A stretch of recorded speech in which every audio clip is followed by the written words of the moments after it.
Nag-post na si Jessamine Chola ng official photos nila ni Luis Manzano sa naganap na dream wedding nila kamakailan lang. Magugunita na noong February 15 lamang nang ikinasal ang celebrity couple sa ikalawang pagkakataon na nangyari sa isang exclusive resort sa Coron, Palawan.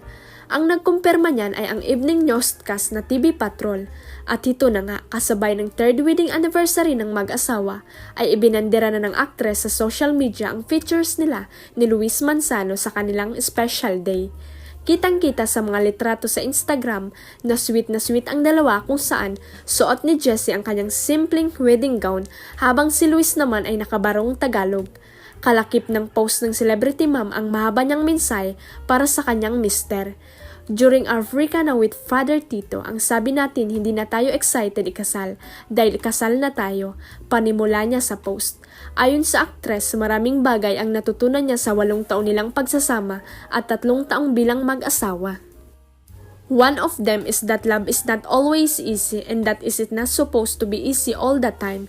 You have to constantly work hard for it and that's okay, sabi niya. Sambit pa niya, today I'm choosing to work harder for your love and happiness.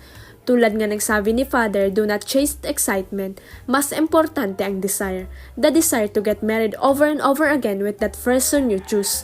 Kasabay niyan ay binanggit niya ang kanyang first baby na isa sa biggest blessings na ibinigay sa kanila ng Diyos. And I always say this, kayo lang sapat na. Dagdag niya. Mensahe pa niya kay Luis, I promise to love our family with all my being. I promise to always choose you over and over again, even on our hardest days. And I promise to protect our peace and happiness. I love you, Peanut. And I love you, my How-How, forever and always. Happy 3rd anniversary, my love. Thank you for always choosing to love me no matter what. I love you with all my heart. Holding back tears, white heart emojis. Huwag kalimutang i-click ang subscribe button at i-ring ang notification bell para sa latest at legit chika updates.